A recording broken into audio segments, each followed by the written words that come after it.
নমস্কার বন্ধুরা, MS family কিচেনে আপনাদের সবাইকে জানাই স্বাগত। আজ একটা চিকেনের রেসিপি নিয়ে চলে আসলাম বন্ধুরা। আশা করছি রেসিপিটা আপনাদের ভীষণ পছন্দ হবে। আজকের রান্না করব বোড়াল মুরগির ঝোল। এই যে বোড়াল মুরগির ঝোলটা বন্ধুরা আমি কেমন করে রান্না করি, ভিডিওটা আপনারা প্রথম থেকে লাস্ট পর্যন্ত দেখবেন। ভালো লাগলে শেয়ার, কমেন্ট, লাইক অবশ্যই করবেন। তাহলে চলুন বন্ধুরা, আমি বোড়াল মুরগিটা কেমন করে রান্না করি আপনাদেরকে দেখাই। এই দেখুন বন্ধুরা, যে বোড়াল মুরগির মাংসটা রান্না করব তার জন্য আমি এখানে কিছুটা বেশ পরিমাণে রসুন ছাড়িয়ে নিয়েছি, একটা বড় সাইজের টমেটো নিয়েছি, আর এখানে 4টে বড় বড় সাইজের পেঁয়াজ কুচিয়ে নিয়েছি, আর কিছুটা পরিমাণে আদা নিয়েছি। এখানে কয়েকটা আলু নিয়েছি, এরকম ডুমো ডুমো করে কেটে নিয়েছি। আর যে মাংসটা এই যে দেখুন বন্ধুরা, হাফ নিয়েছি আর হাফ রেখে দিয়েছি। বসিয়ে দিয়েছি, কড়াইটা গরম হয়ে গেছে, এবার দিয়ে দেবো সর্ষের তেল। তেলটা পুরো গরম হয়ে গেছে, এবারে দিয়ে দেবো অল্প পরিমাণে লবণ। এবারে দিয়ে দেবো আলু।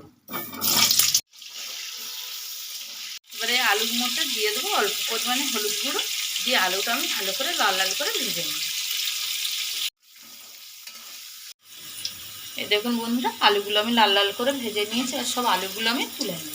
অল্প পরিমাণে তেল আছে, আর একটু তেল আমি দেব। এখানে আমি বেশি তেল ব্যবহার করব না বন্ধুরা, যেহেতু মাংসটার মধ্যে প্রচুর চর্বি আছে, ওই জন্য এখানে আমি অল্প করেই তেল দিলাম। আমি এই বোড়াল মুরগির মাংসটা বন্ধুরা বলেছিলাম সিম্পল রান্না করব, ওর জন্য আমি ফোড়নে কিছুই দেব না। তেলের মধ্যে ডাইরেক্ট আমি দিয়ে দেবো পেঁয়াজ কুচি। দেখুন বন্ধুরা, পেঁয়াজটা প্রায় অনেকটা ব্রাউন কালার চলে এসছে। এবার আমি এর মধ্যে দিয়ে দেবো আদা রসুন পেস্ট, এর মধ্যে দিয়ে দেবো টমেটো কুচি। যতক্ষণ না কাঁচা আদা রসুনের গন্ধটা যাচ্ছে আমি ভালো করে কষাতে থাকি। মশলাটা সুন্দর করে কষিয়ে নিয়েছি, দেখুন একদম মশলা দিয়ে তেল ছেড়ে দিয়েছে। এবার আমি দিয়ে দেবো হলুদ গুঁড়ো আর লঙ্কার গুঁড়ো। এখানে দিয়ে দেবো পরিমাণ মতন হলুদ গুঁড়ো, পরিমাণ মতন বলতে বন্ধুরা ছোটো চামচের 5 চামচ দিয়ে দেবো হলুদ গুঁড়ো।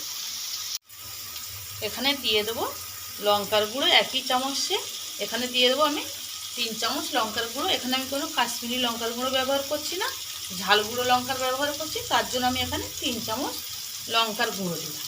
ছেড়ে নেব। এখানে সুন্দরভাবে দেখুন মশলাটা আমি একদম কষিয়ে নিয়েছি। এবারে দিয়ে দেব মাংসগুলো। এবারে মাংসটা আমি ভালো করে কষাতে থাকবো। এই দেখুন বন্ধুরা, মাংসটা আমি ভালো করে কষিয়ে নিচ্ছি, আর ভালো করে মশলাটা সেগুলো মাংসের মধ্যে লেগে গেছে। এবার আমি দিয়ে দেবো পরিমাণ মতন লবণ। এই যে লবণটা দিয়ে দিলাম, দিয়ে আরও আমি 5 থেকে 6 মিনিট কষিয়ে নেব। আর বন্ধুরা, এই বোড়াল মুরগির মাংসটা আপনারা যত ভালো করে কষাবেন ততই মাংসটা টেস্ট বাড়বে। 4 থেকে 5 মিনিট মতো ভালো করে কষিয়ে নিয়েছি। এবার বন্ধুরা আমি ঢাকা দিয়ে দেবো, আর ঢাকা মাঝখানে মাঝখানে আমি একটু করে খুলে খুলে আবার একটু করে কষিয়ে নেব। এবারে ঢাকা দিয়ে দেবো। বন্ধুরা আমি মাঝখানে 2বার ঢাকা খুলে নেড়ে চেড়ে দিয়েছি, আবারও ঢাকা দিয়ে আবার ঢাকাটা খুলছি 3-4 মিনিট বাদে। এই যে দেখুন বন্ধুরা কতটা পরিমাণে তেল বেরিয়ে গেছে, ওই জন্য আমি রান্না করার সময় একদমই তেলটা আমি কম রেখেছিলাম। এই দেখছি, এবার আমি দিয়ে দেবো ভেজে রাখা আলু।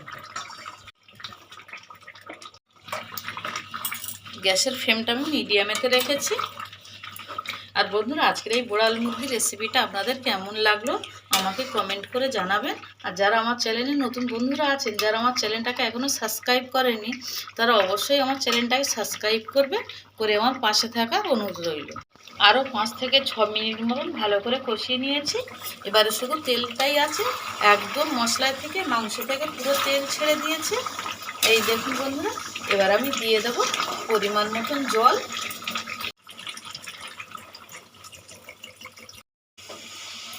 বন্ধুরা, এই বোড়াল মুরগির রেসিপিটা আপনাদের ভালো লাগলে একটা লাইক করবেন, আর বন্ধুদের সাথে বেশি বেশি করে শেয়ার করবেন। এবারে গ্যাসের ফ্লেমটা হাইতে দিয়ে দিলাম, দিয়ে এবার আমি পরিমাণ মতন জলও দিয়ে দিয়েছি। এবার আমি 5 থেকে 6 মিনিট ভালো করে ফুটিয়ে নেব। জল দিয়ে যখন ঝোলটা ফুটে গেছে তখন আমি বন্ধুরা ঢাকাটা দিয়ে দিয়েছিলাম, ঢাকা দিয়ে 10 মিনিট মতন রেখে দিয়েছি। এবার ঢাকাটা খুলে নেব।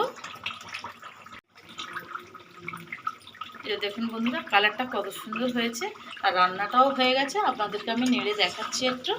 এই যে দেখুন, না বেশি ঝোল আছে না বেশি মশলাও আছে। আমি বলেছিলাম যে সিম্পলভাবে রান্না করব। এই যে দেখুন, একদম সিম্পলভাবে রান্না করেছি আর রান্নাটা হয়ে গেছে। এবার আমি গ্যাসের ফ্লেমটা অফ করে দেব। বন্ধুরা, হয়ে গেছে চিকেনটা। এবার আমি দিয়ে দেবো গরম মশলার গুঁড়ো। গরম মশলাটা দিয়ে দিলাম, দিয়ে এবার 1 মিনিট মতন আমি ফুটিয়ে নেব।